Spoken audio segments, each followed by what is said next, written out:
No. When am I making my speech?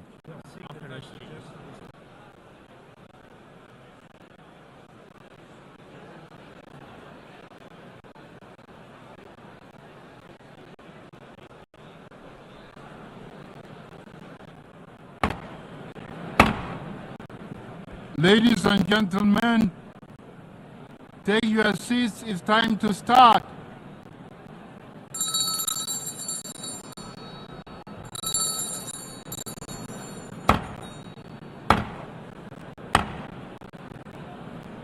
Ladies and gentlemen, take your seats.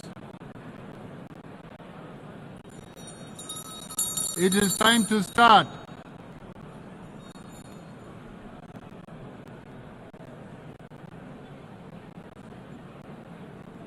Ladies and gentlemen, please take your seats. It's time to start.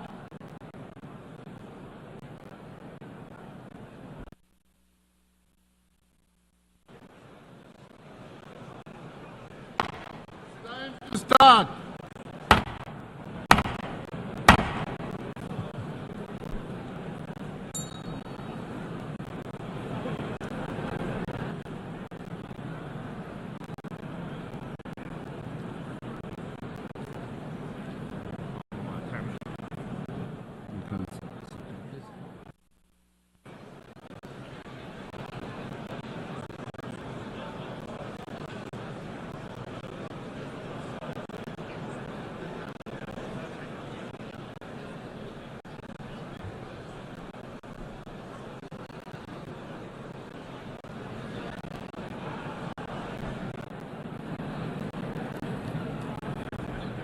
The seventh plenary meeting of the General Assembly is called to order.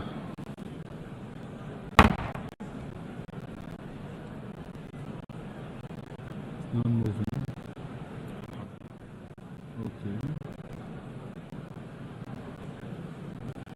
Before proceeding to the general debate, the General Assembly will hear an introduction by the Secretary General of his annual report on the work of the organization, issued as document A/79/1 under agenda item 111 in accordance with resolution 51/241. I now give the floor to the Secretary General of the United Nations, His Excellency Antonio Guterres.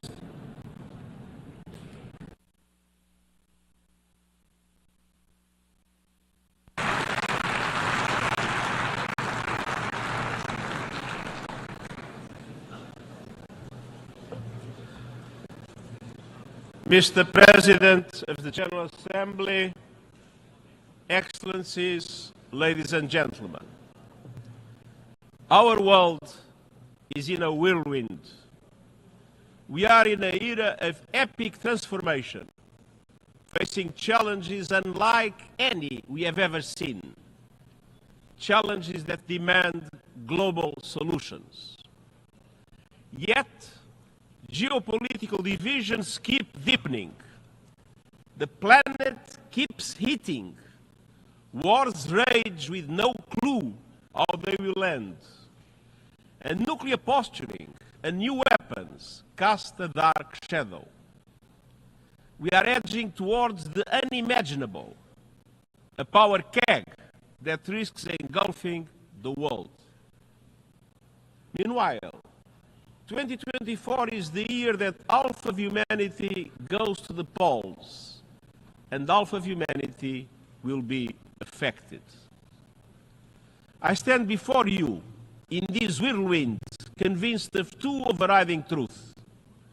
First, the state of our world is unsustainable. We can't go on like this. And second, the challenges we face are solvable. But that requires us to make sure the mechanisms of international problem solving actually solve problems. The Summit of the Future was a first step. but we have a long way to go. And getting there requires confronting three major drivers of unsustainability. A world of impunity, where violations and abuses threaten the very foundation of international law and UN Charter. A world of inequality, where injustices and grievances threaten to undermine countries or even push them over the edge. And a world of uncertainty, where unmanaged global risks threaten our future in unknowable ways. These worlds of impunity, inequality, and uncertainty are connected and colliding. Excellencies, the level of impunity in the world is politically indefensible and morally intolerable. Today, a growing number of governments and others feel entitled to get out of jail free card. They can trample international law. They can violate the United Nations Charter. They can turn a blind eye to international human rights conventions or the decisions of international courts. They can thumb their nose at international humanitarian law. They can invade another country, lay waste to whole societies, or utterly disregard the welfare of their own people. And nothing will happen. We see this age of impunity everywhere, in the Middle East, in the heart of Europe, in the Horn of Africa, and beyond. The war in Ukraine is spreading with no signs of letting up. Civilians are paying the price in rising death tolls and shattered lives and communities. It is time for a just peace based on the UN Charter, on international law, and on UN resolutions. Meanwhile, Gaza is a non-stop nightmare that threatens to take the entire region with it. Look no further than Lebanon. We should all be alarmed by the escalation. Lebanon is at the brink. The people of Lebanon, the people of Israel, and the people of the world cannot afford Lebanon to become another Gaza. Let's be clear. Nothing can justify the abhorrent acts of terror committed by Hamas on October 7th or the taking of hostages, both of which I have repeatedly condemned. And nothing can justify the collective punishment of the Palestinian people. The speed and scale of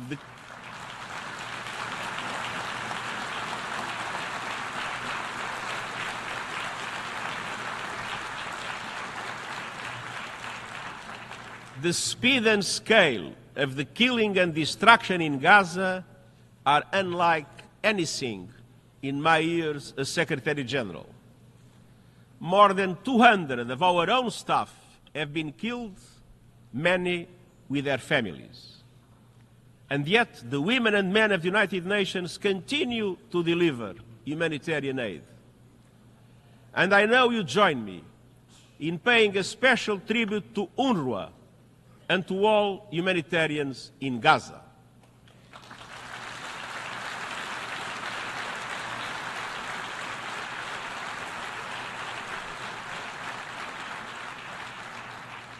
The international community must mobilize for an immediate ceasefire, the immediate and unconditional release of hostages, and the beginning of an irreversible process towards a two-state solution.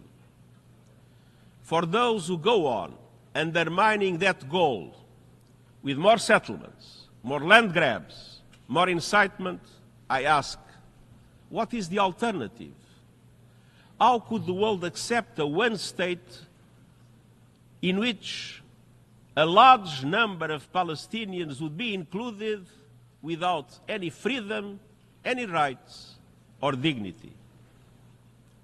In Sudan, a brutal power struggle has unleashed horrific violence, including widespread rape and sexual assaults. A humanitarian catastrophe is unfolding as famine spreads. Yet outside powers continue to interfere with no unified approach to finding peace. In the Sahel, the dramatic and rapid expansion of the terrorist threat requires a joint approach rooted in solidarity, but regional and international cooperation have broken down. From Myanmar to the Democratic Republic of the Congo, to Haiti, to Yemen and beyond, we continue to see appalling levels of violence and human suffering in the face of a chronic failure to find solutions. Meanwhile, our peacekeeping missions are too often operating in areas where simply there is no peace to keep. Instability in many places around the world is a byproduct of instability in power relations and geopolitical divides. For all its perils, the Cold War had rules. There were hotlines, red lines, and guardrails. It can feel as though we don't have that today, and nor do we have a unipolar world. We are moving to a multipolar world, but we are not yet there yet. We are in a purgatory of polarity. And in this purgatory, more and more countries are filling the spaces of geopolitical divides, doing whatever they want with no accountability. That is why it is more important than ever to reaffirm the Charter, to respect international law, to support and implement decisions of international courts, and to reinforce human rights in the world, anywhere and everywhere.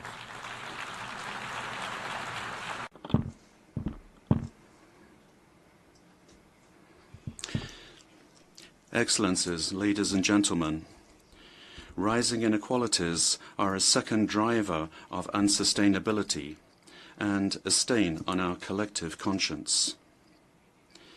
Inequality is not a technical or bureaucratic issue.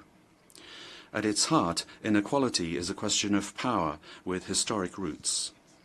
Conflict, climate upheaval, and the cost of living crisis are pushing those roots even deeper. At the same time, the world has not recovered from the surge in inequalities caused by the pandemic.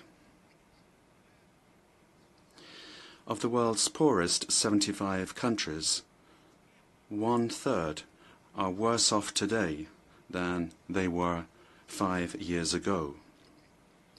During that same period, the 5 richest men in the world have more than doubled their wealth.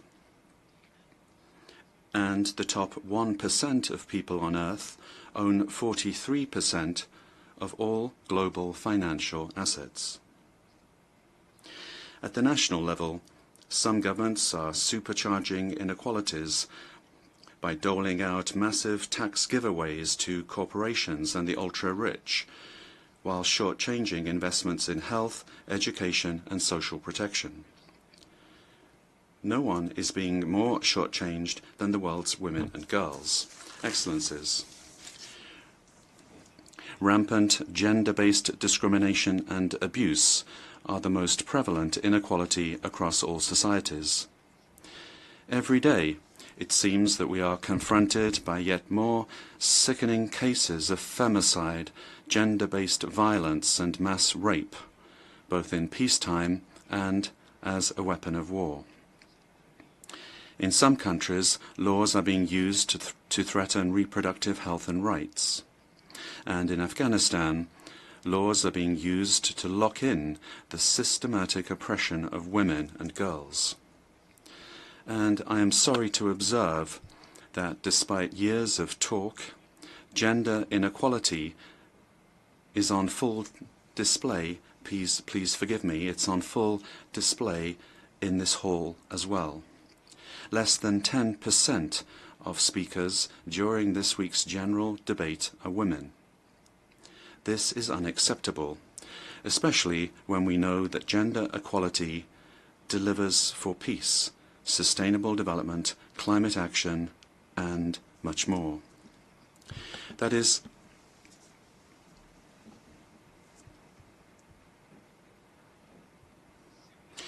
That is precisely why we took targeted measures to achieve gender parity among the United Nations senior leadership.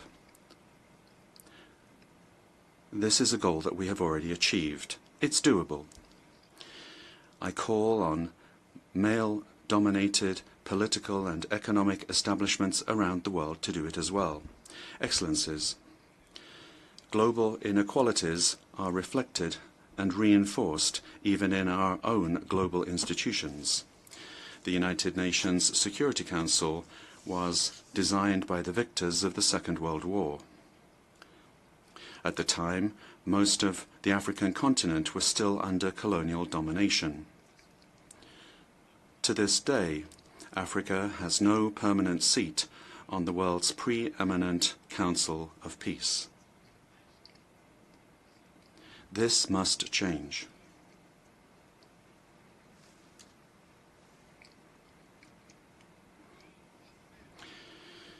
So must the global financial architecture set up 80 years ago.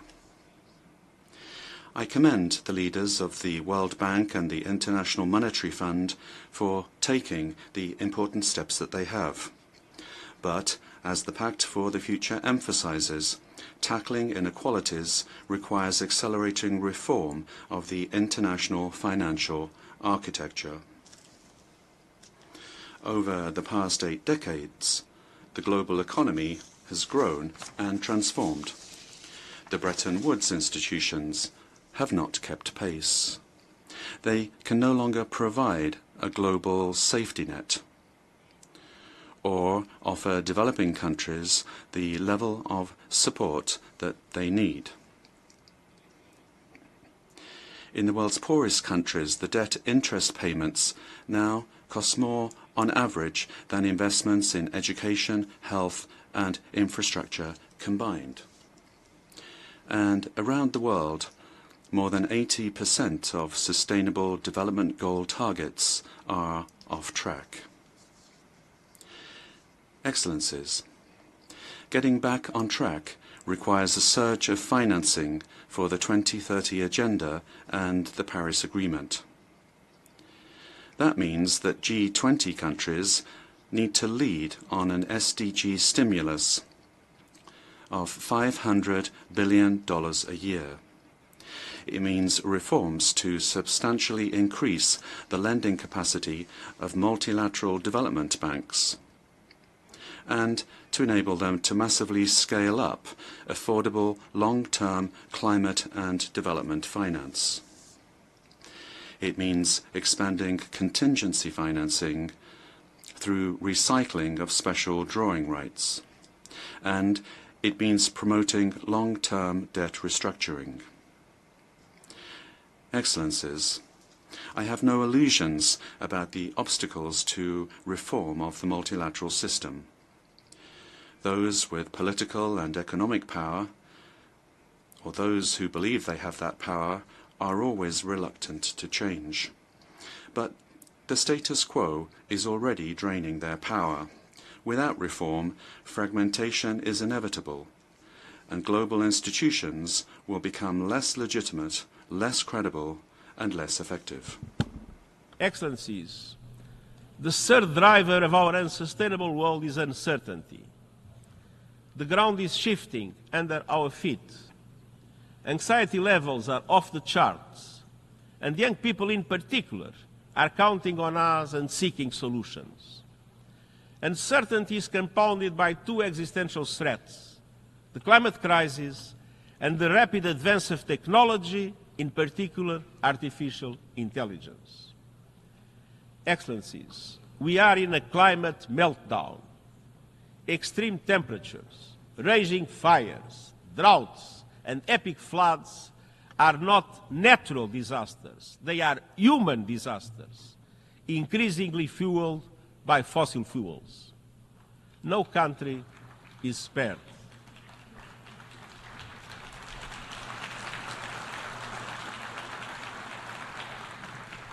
But the poorest and most vulnerable are hardest hit.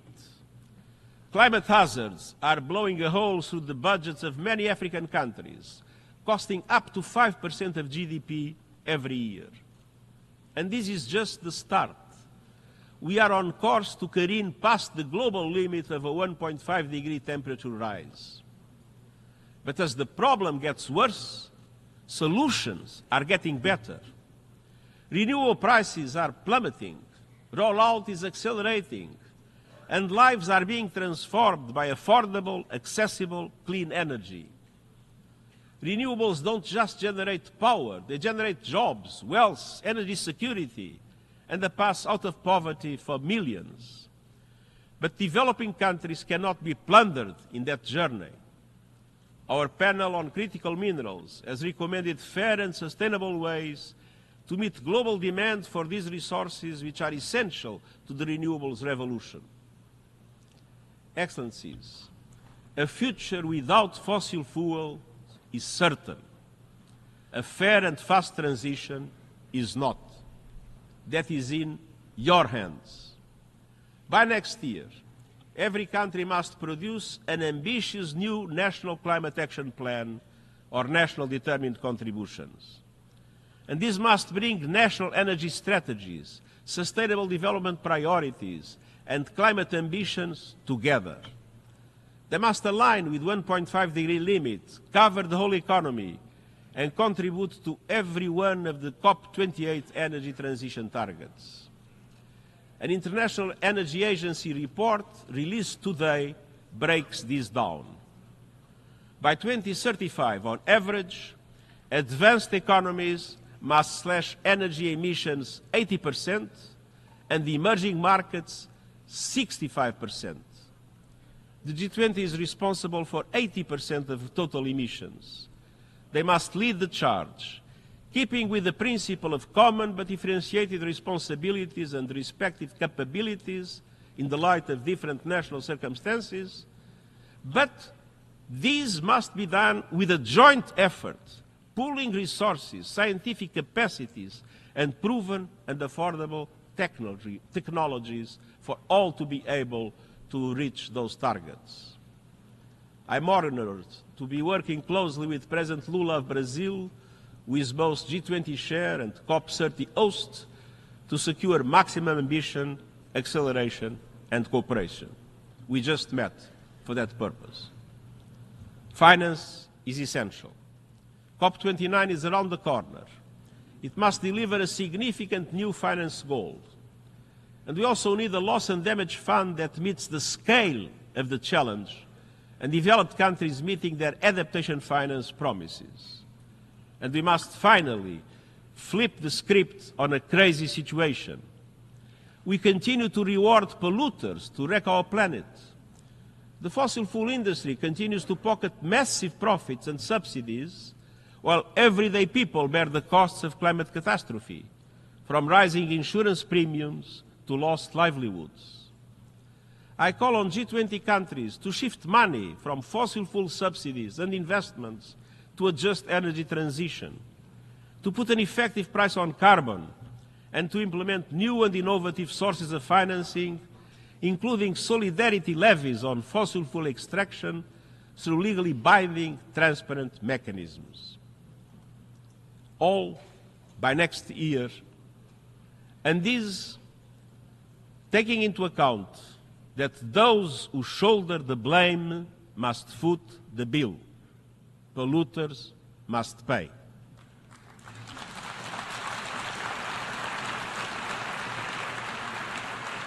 Excellencies, the rapid rise of new technologies poses another unpredictable existential risk. Artificial intelligence will change virtually everything we know, from work, education and communication to culture and politics. We know AI is rapidly advancing, but where is it taking us? To more freedom or more conflict? To a more sustainable world or greater inequality? To being better informed or easier to manipulate? A handful of companies and even individuals have already amassed enormous power over the development of AI, with little accountability or oversight for the moment.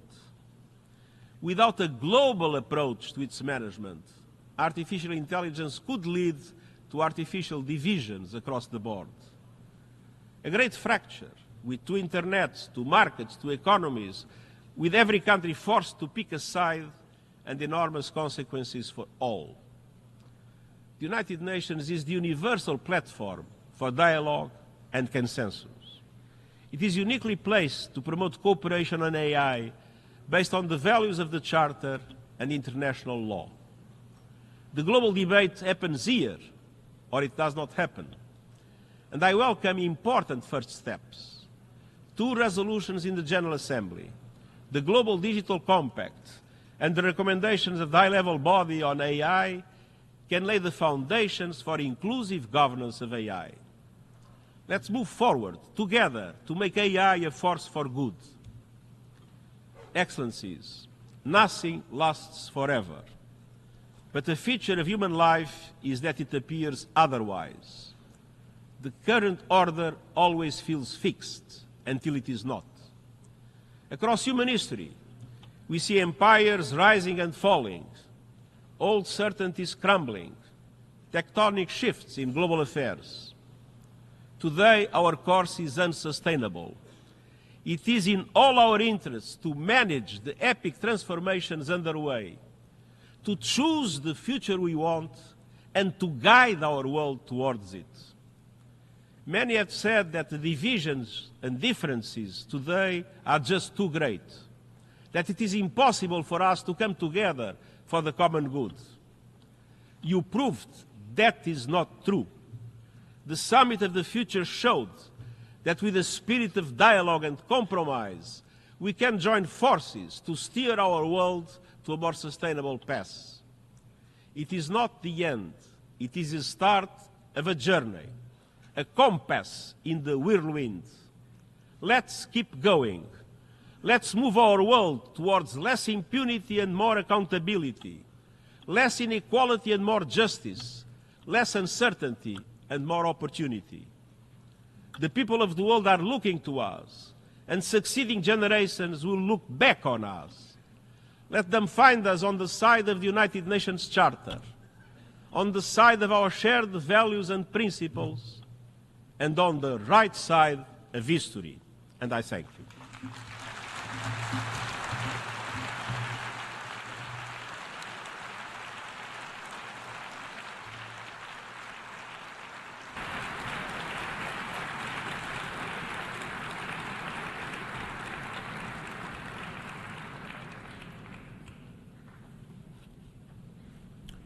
I thank the Secretary General.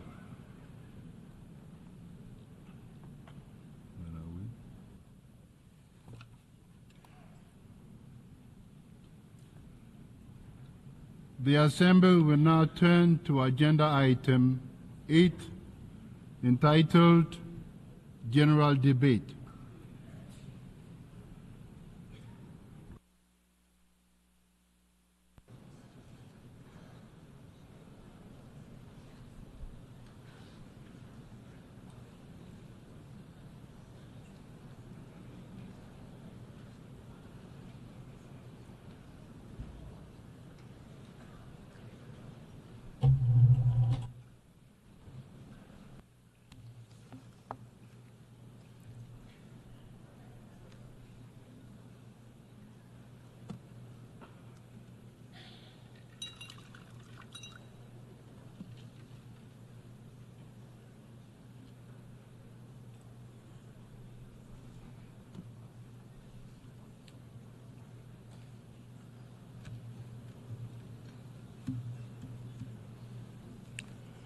Excellencies, Heads of State and Government, Your Excellency Antonio Guterres, Secretary General of the United Nations, Honorable Ministers, distinguished delegates, ladies and gentlemen, good morning. I extend a heartfelt welcome to the delegations from member states, observers, and esteemed guests. It is my profound honor and privilege to welcome you to this august hall for the general debate of the 79th session of the General Assembly. Before I proceed, I would like to recognize the presence here today of 9 of my predecessors, past presidents of the General Assembly. Although barely 2 weeks in the job, I can already appreciate the challenges they navigated through. The general debate remains one of the world's most inclusive, representative, and authoritative platforms for global reflection and collective action. This year, the urgency of our task cannot be overstated. We are falling behind in our pursuit of the Sustainable Development Goals. I am informed that with just 5 years to go, less than 18% of the goals have been achieved. Also, the climate crisis is no longer a distant threat. It is here now, ravaging ecosystems and dismantling the livelihoods of entire communities. Conflicts rage from the Middle East to Ukraine, from Haiti to South Sudan, leaving in their wake death, destruction, and immense suffering. I call for an immediate ceasefire in all these conflict settings. For almost a year now,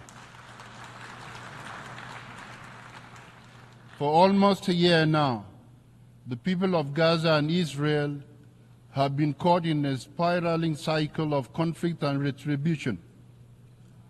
I take this opportunity to call for an immediate ceasefire for the Hamas-Israel war, the unconditional release of hostages, and for all parties to abide by international law, including international humanitarian law, and work towards a just and lasting solution grounded in the United Nations Charter, relevant resolutions, and international law ensuring dignity for both Palestinians and Israelis. Indeed, only a two-state solution can end the cycle of violence and instability, ensuring peace, security, and dignity for both Palestinians and Israelis. Excellencies, we should be coming together for peace and the well-being of our citizens. We should not divert essential resources into military stockpiles, fueling an arms race never before seen since the Cold War era. Nuclear weapons continue to be a threat to humanity and to our planet. A nuclear war must never be fought. Conditions for their use or accidental explosion must always be avoided. We call for urgent measures for the abolition of these tools of the annihilation of the human race and our environment. Old hatreds rooted in prejudice and ignorance persist, and new divisions arise where none should exist. In the recent past, mistrust among states has grown steadily, complicating prospects for peaceful settlement of interstate disputes. It is time to invest more in building trust and practicing dialogue. Constant dialogue is a powerful weapon for all governments have in their hands. Trust and dialogue are integral parts of our human dignity and precondition for lasting peace and security. Excellencies, gender equality remains a distant goal as many women and girls around the world continue to be denied their basic rights, justice, and opportunities. Globally, we witness a troubling regression in the protection of human rights and human dignity. Millions remain trapped in poverty, their lives restricted by forces beyond their control. Forced labor and modern slavery, extending even to young boys and girls of school age, are an insult to human dignity. They must be combated in every society at all times. Excellencies, There is an urgent need to reform the international financial system, as too many countries remain burdened by crippling debt, forced to choose between servicing loans and improving the lives of their citizens. Meanwhile, the digital divide continues to widen, cutting off entire populations from the tools needed to succeed in the 21st century.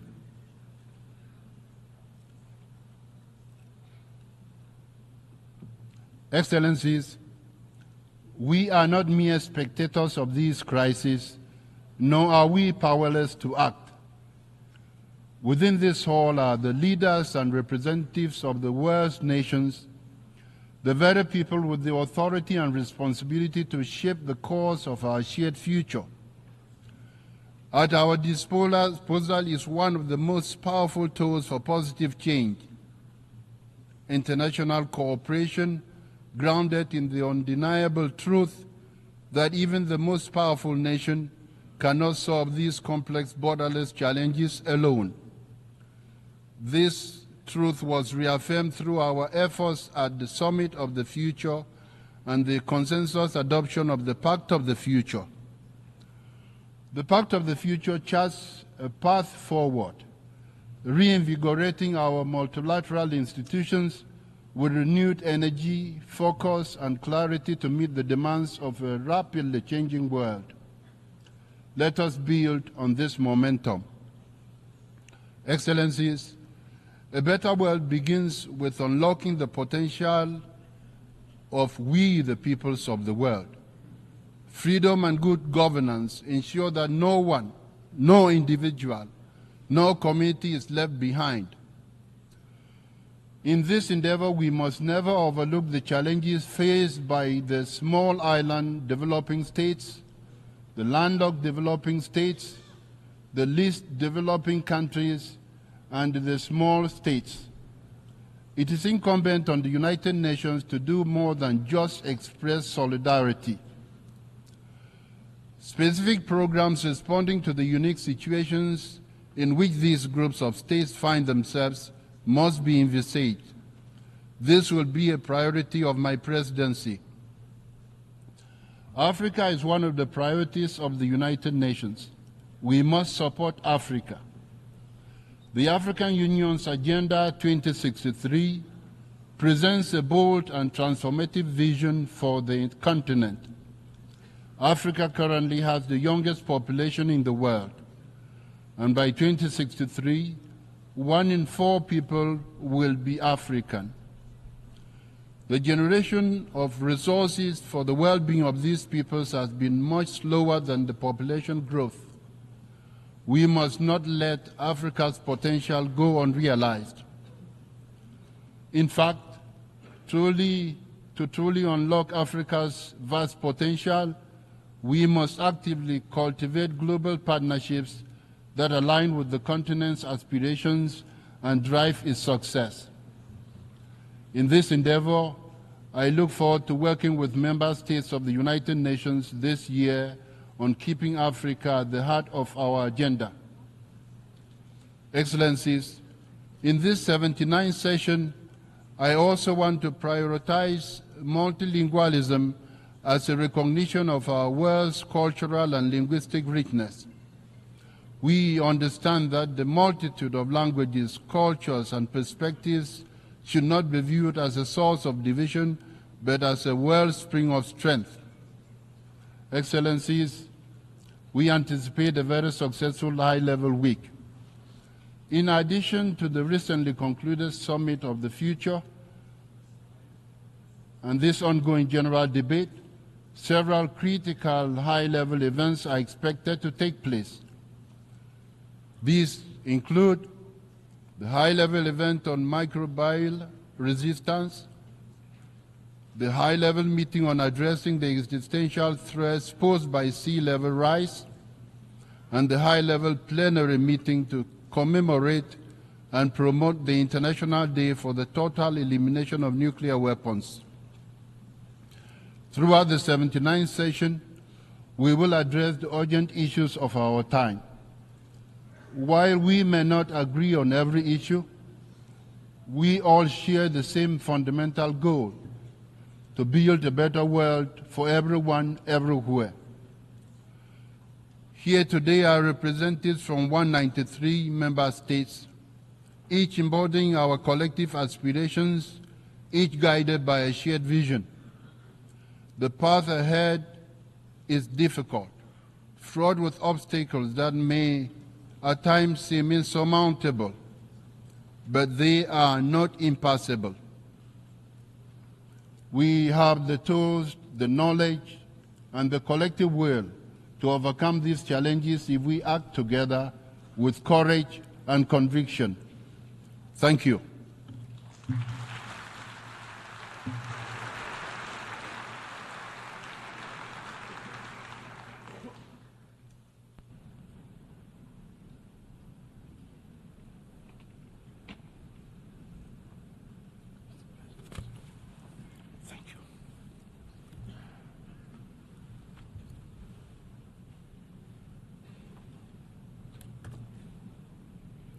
Before giving the floor to the first speaker for this morning, I would like to remind members that the list of speakers for the general debate has been established on the agreed basis that statements should be no longer than 15 minutes to enable all the speakers to be heard at a given meeting.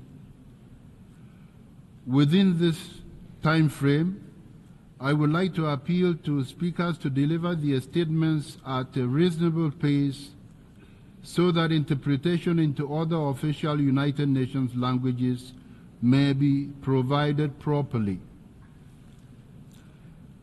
I would also like to draw your attention to the decision taken by the General Assembly at previous sessions, namely, that the practice of expressing congratulations inside the General Assembly Hall after a speech has been delivered is strongly discouraged.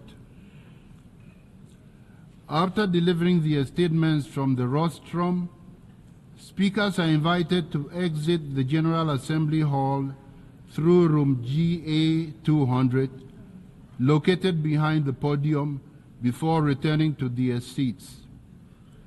May I take it that the General Assembly agrees to proceed in this manner? It is so decided. Finally, I should like to draw the attention of members that during the general debate, official photographs of all the speakers are taken by the Department of Global Communications. Members interested in obtaining these photographs are requested to contact the Photo Library of the United Nations. The Assembly will hear an address by His Excellency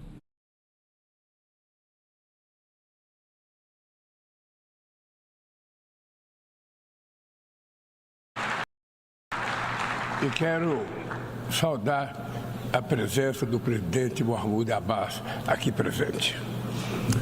Senhoras e senhores, adotamos ontem, aqui neste mesmo plenário, o Pacto para o Futuro. Sua difícil aprovação demonstra o enfraquecimento de nossa capacidade coletiva de negociação e de diálogo. Seu alcance limitado também é a expressão do paradoxo do nosso tempo. Andamos em círculos entre compromissos possíveis que levam a resultados insuficientes.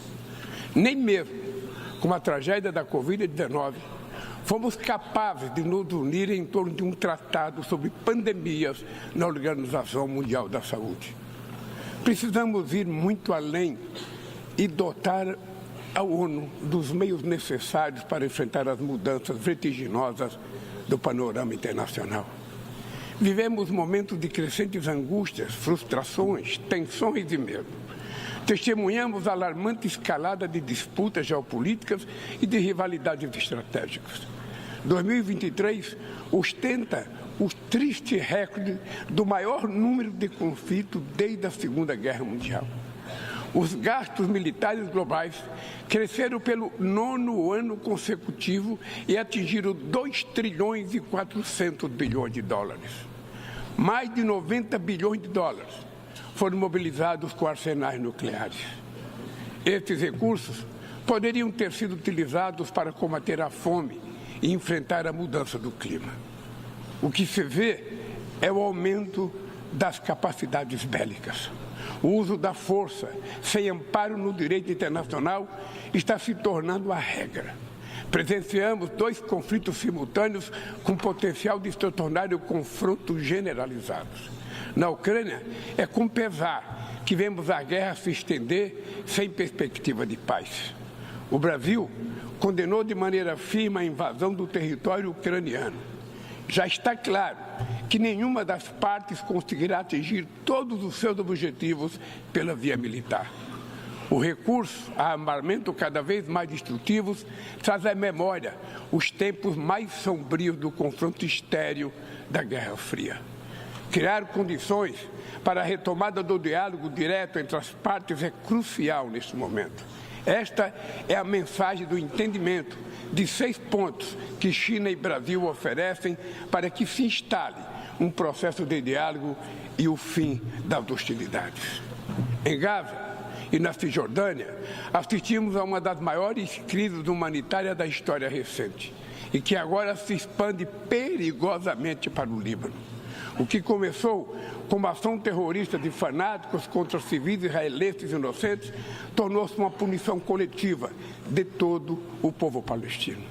São mais de 40 mil vítimas fatais, em sua maioria mulheres e crianças. O direito de defesa transformou-se no direito de vingança, que impede um acordo para a liberação de reféns e adia o cessar-fogo. Conflitos esquecidos no Sudão e no Iêmen impõem sofrimento atroz a quase 30 milhões de pessoas. Este ano, o número dos que necessitam de ajuda humanitária no mundo chegará a 300 milhões de pessoas. Em tempos de crescente polarização, expressões como desglobalização se tornaram corriqueiras. Mas é impossível desplanetizar nossa vida em comum. Estamos condenados à interdependência da mudança climática. O planeta já não espera para cobrar da próxima geração e está farto de acordos climáticos que não são cumpridos. Está cansado de metas de redução de emissão de carbono negligenciadas do auxílio financeiro aos países pobres que nunca chega. O negacionismo sucumbe ante as evidências do aquecimento global. 2024 caminha para ser o ano mais quente da história moderna. Furacões no Caribe, tufões na Ásia, seca e inundações na África e chuvas torrenciais na Europa deixam um rastro de morte e de destruição. No sul do Brasil, tivemos a maior enchente desde 1941. A Amazônia está atravessando a pior estiagem em 45 anos. Incêndios florestais se alastraram pelo país e já devoraram 5 milhões de hectares apenas no mês de agosto. O meu governo não terceiriza a responsabilidade e nem abdica da sua soberania. Já fizemos muito, mas sabemos que é preciso fazer muito mais. Além de enfrentar os desafios da crise climática, lutamos contra quem lucra com a degradação ambiental. Não transigiremos com litígios ambientais, com o garimpo ilegal e com o crime organizado. Reduzimos o desmatamento na Amazônia em 50% no último ano e vamos erradicá-lo até 2030. Não é mais admissível pensar em soluções para as florestas tropicais sem ouvir os povos indígenas, comunidades tradicionais e todos aqueles que vivem nelas. Nossa visão de desenvolvimento sustentável está alicerçada no potencial da bioeconomia. O Brasil sediará a COP30 em 2025, convicto de que o multilateralismo é o único caminho para superar a urgência climática. Nossa contribuição nacionalmente determinada, o NDC, será apresentada ainda este ano, em linha com o objetivo de limitar o aumento da temperatura do planeta a 1,5 graus. O Brasil desponta como celeiro de oportunidade neste mundo revolucionado pela transição energética. Somos hoje um dos países com a matriz energética mais limpa do mundo. 90% da nossa eletricidade provém de fontes renováveis, como a biomassa, a hidrelétrica, a solar e a eólica.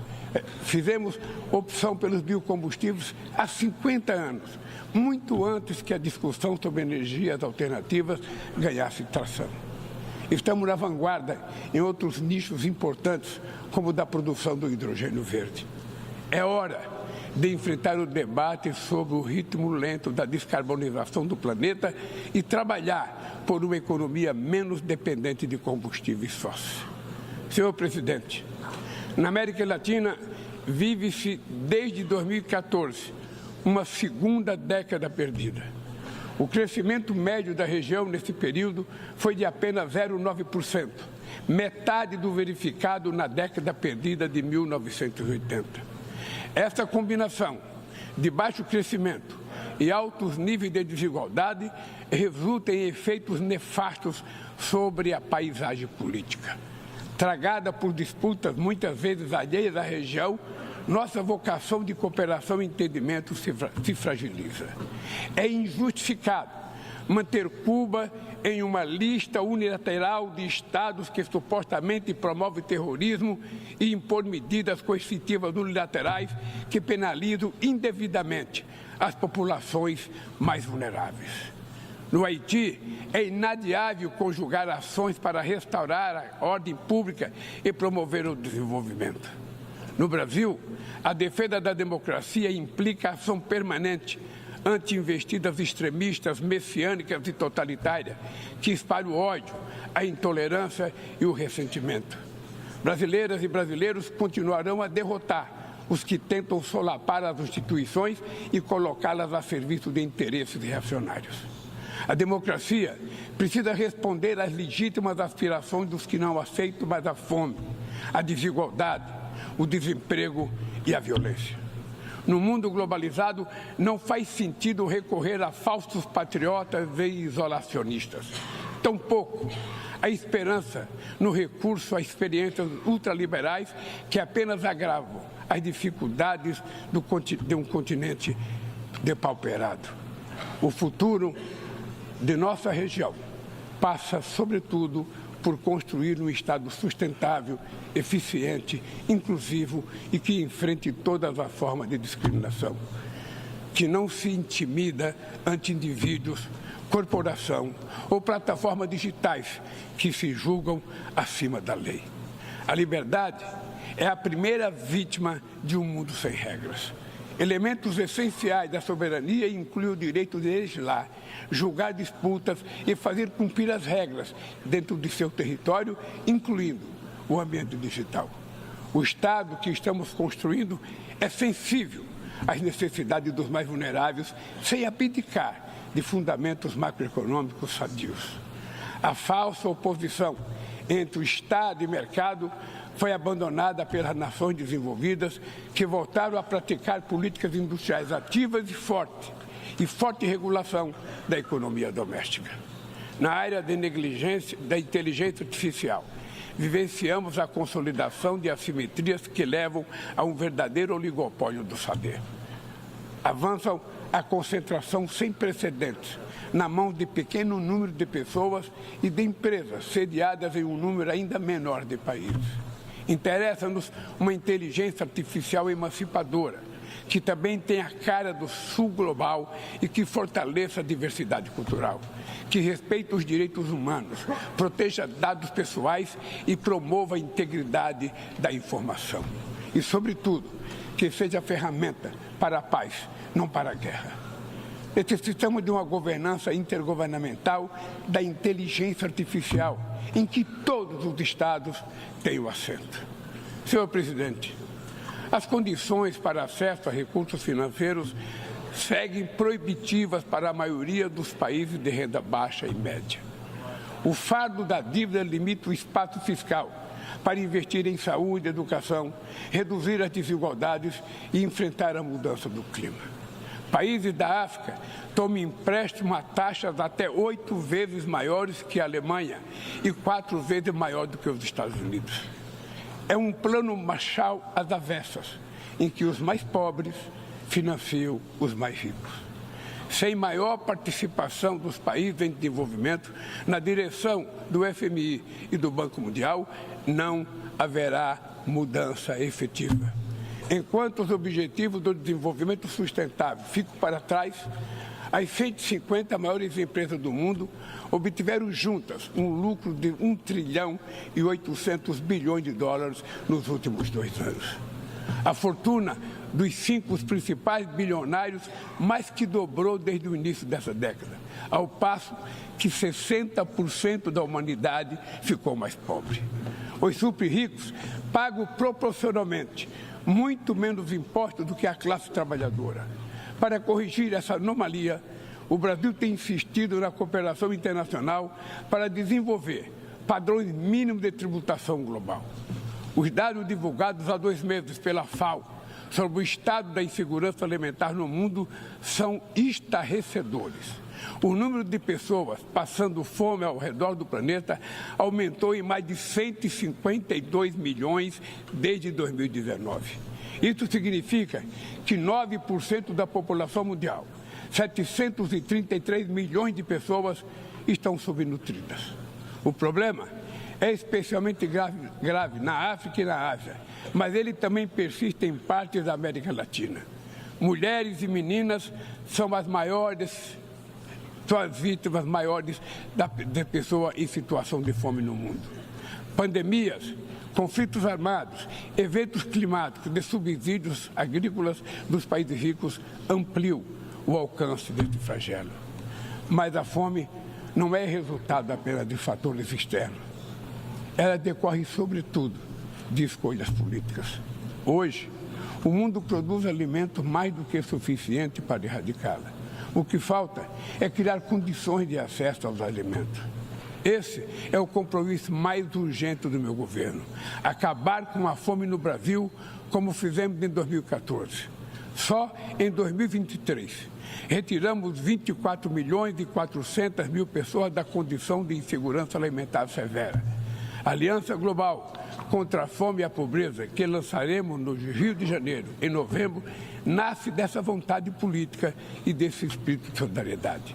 Ela será um dos principais resultados da presidência brasileira do G20 e está aberta a todos os países do mundo. Todos os que queiram se somar a esse esforço coletivo serão muito bem-vindos. Senhor presidente, senhoras e senhores, prestes a completar 80 anos, a Carta das Nações Unidas nunca passou por uma reforma abrangente. Apenas 4 emendas foram aprovadas, todas elas entre 1965 e 1973. A versão atual da Carta não trata de alguns dos desafios mais prementes da humanidade. Na fundação da ONU, éramos 51 países. Hoje, somos 193. Várias nações, principalmente no continente africano, estavam sob domínio colonial e não tiveram voz sobre seus objetivos e funcionamento. Inexiste equilíbrio de gênero no exercício das mais altas funções. O cargo de secretário-geral jamais foi ocupado por uma mulher.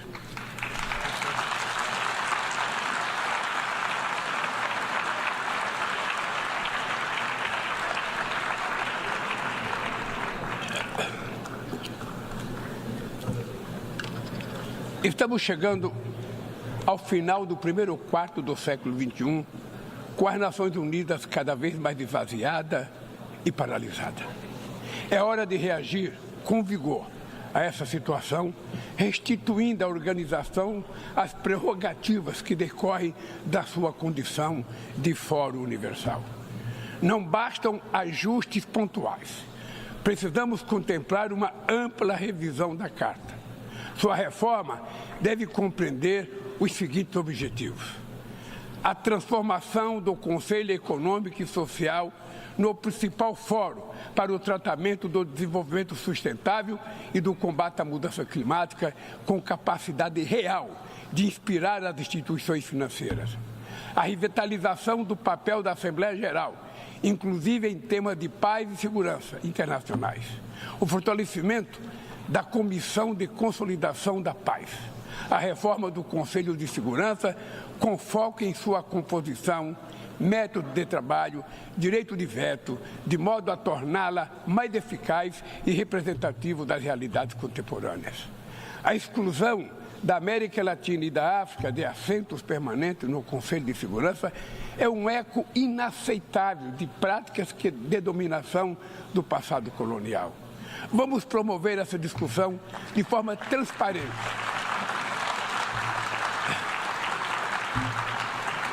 Vamos promover essa discussão de forma transparente, em consulta no G77, no G20, nos BRICS, na CELAC, no CARICOM e tantos outros espaços que existem para discutir. Não tem ilusões sobre a complexidade de uma reforma como essa, que enfrentará interesses cristalizados de manutenção do status quo. Exigirá enorme esforço de negociação, mas essa é a nossa responsabilidade. Não podemos esperar por outra tragédia mundial, como a Segunda Grande Guerra, para só então construir sobre seus escombros uma nova governança global. A vontade da maioria pode persuadir os que se apegam às expressões cruas dos mecanismos de poder. Neste plenário, ecoam as aspirações de toda a humanidade. Aqui, travamos os grandes debates do mundo. Neste fórum, buscamos as respostas para os problemas que afligem o planeta. Recai sobre a Assembleia Geral, expressão maior do multilateralismo, a missão de pavimentar o caminho para o futuro. Muito obrigado e boa sorte.